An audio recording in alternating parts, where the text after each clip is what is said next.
Baba, siyabonga, Baba.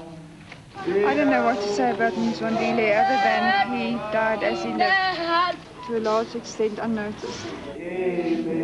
Mzwandile Radebe was 10 years old when he died. Until 6 months ago, he had lived on the streets of Johannesburg, abandoned to his HIV-positive status. He died in the care of an extraordinary organization called Sparrow Ministries. He looked well, he didn't look like your typical child with advanced HIV, even though his breathing was always very bad. And it was really quite a shock to let him go. Psychologist Lynette Nell and her mentor, Reverend Corinne McClintock, have attended the deathbeds of literally hundreds of people with AIDS in the last few years. Corinne has lost over 700 patients. If you would ask how many people I would be personally involved with, it would be at least half of that, even more. The first was Martin, a destitute young man whom Corinne took in off the streets in 1992 and nursed to the end. It was very distressing for us because I'd looked after Martin for almost a year and he was like a son to me, so I was very emotional, you know, at the time about it. Not that you get unemotional as time goes by, you become more emotional, but you tend to bury it because you've got the next one to deal with. Today, Corinne finds herself at the center of an unfolding vision which took root 10 years ago in this small house in Roodepoort. She believes it began on a word from God. I came in and I said, okay, Lord, without doubt, show me what you want of my life. And so at random, I opened my Bible, and it happened to be Isaiah 58, which says, you should take into your home those who are cast out, those who are broken, those who are rejected, feed them and clothe them and help them. And that to me then spelt out, without a doubt, that it was AIDS. Corinne turned this tiny two-bedroomed home into a refuge for terminal AIDS patients.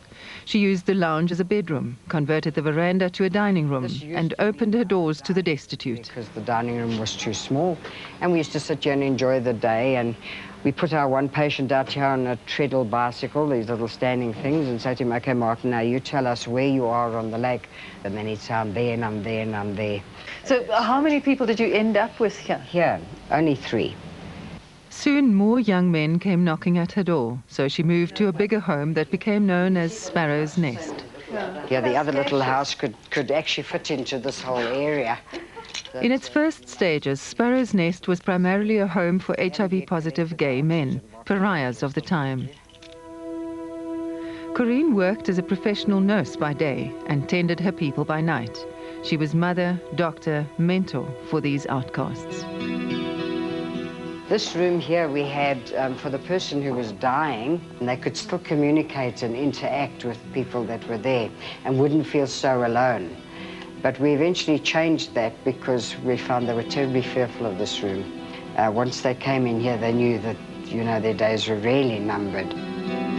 In 1994, Corinne gave up her paying job and devoted herself to the hospice full-time. She says she ran the place on faith alone. We've bought nothing in this house. We owe nothing in this house. And we just managed to tide ourselves over each day, just, yeah, trusting God that he will supply our needs, and he has. Money did not always flow easily, and Corinne was often tested to her limits. I was angry with God, and I shook my fist and said, this was your idea.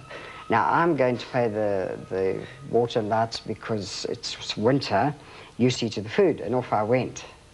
And that evening when I came home and I walked into the kitchen, the place was covered in food. So it was just an amazing coincidence or a miracle. She says Sparrow's Nest saw many miracles. Countless patients entered the house at death's door and found a new lease on life in her care. Corinne, what in your approach makes them live longer? Hope. Hope. We said to them, come on, you know. You can live. Rose came to the nest naked, wrapped in a sheet and ready to die. She had left her baby with neighbors, helpless to do anything for him. Within a month, she was back on her feet, making plans to care for the child. And she was able to walk by then. And when she went back, the neighbors were astounded that here came Rose to fetch her child. For the first time, Sparrow took in an AIDS baby. And so we brought the two together, and it was the most beautiful thing we ever did. It really was. Rose and 14-month-old Mpho stole precious time together before they died. Their experience inspired Corinne to a new vision for Sparrow. She says she dreamed of an otherworldly village made up of unique Rondavel-type buildings, a place to house adults and children and keep families together. I saw these little round houses, but just up to window level, and I couldn't see the roof. How do you mean you saw them? In my dream, I saw them exactly as they were built, with that little round window, and they were all round, and I thought Rondavels, you know. And then I sat in the office, and within seconds I sketched out the whole village as it's standing. Yeah, it wasn't easy because people would look at that drawing and say, looks like Disneyland, and not take you seriously. Inventor cum builder David van der Berg took her seriously.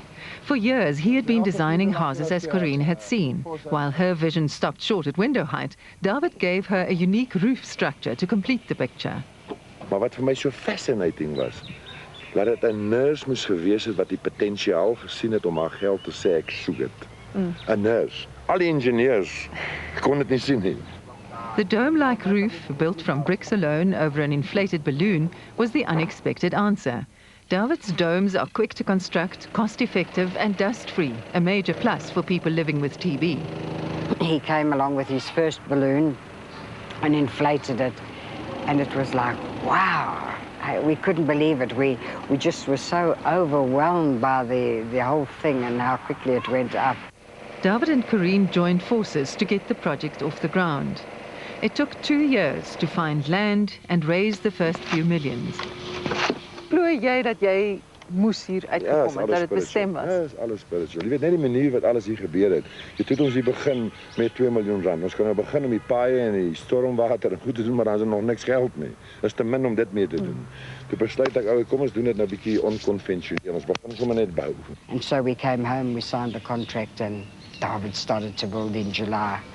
And so what you're about to see is an amazing project that's just sprung up like mushrooms since July. In February this year, Corinne moved her burgeoning family to the village under construction. The house in Roodepoort had been straining to contain more than 50 people, and the move to Sparrow Village was a welcome release. And when we put up the last few domes that are the clusters, I looked at this and I thought, Lord, do you know what you're doing? It was frightening. At an opening attended by dignitaries and well-wishers, Corinne set out her plans to eventually build 2 fully equipped hospices and accommodate up to 400 patients. Babies will be housed in family clusters, up to 18 children under the care of one house mother. Wherever possible, Sparrow make it their mission to keep families together.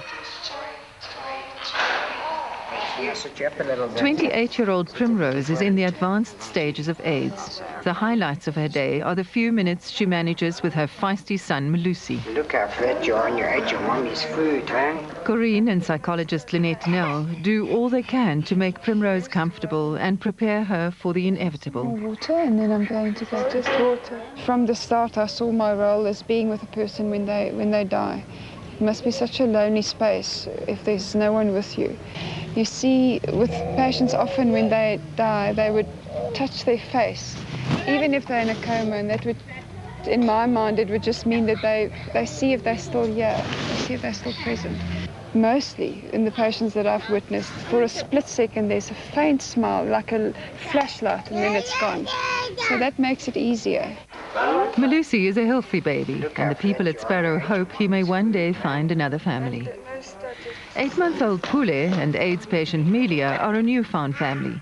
They came to Sparrow alone and have given each other a second chance. I was dead, totally dead. Melia was drawn to Pule, a tiny abandoned boy, whose eyes followed her every move. So all the time when he's in his cot, he see me, he look me like this, he cry. Sometimes I hide myself, he go to stand like this, cry. At the end I said, no, I'll take this one for myself. Hard to believe that this lively boy weighed less than 3 kilograms when Melia took him as her own a few months ago. So the love make him like this. The love make him fat, the love make him healthy. And I'm his mother. Stories of triumph and loss make up the essence of Sparrow Ministries. Each soul that passes through the hands of these remarkable people has a special place in their memories. They find comfort in the scriptures and take their cue from the words, "His eye is on the sparrow. I know he watches me." You have to realize that not one experience of loss is the same. If you've lost one person, then you know the next one is new and different, and you miss all those little things. You know, people have funny things about them. Like with Juliet, one of the other little girls, she had a very funny shaped hand. I guess you get to know them as your own, and that the doctors actually picked us out about this. You're becoming too emotional. But how do you not? How do you not?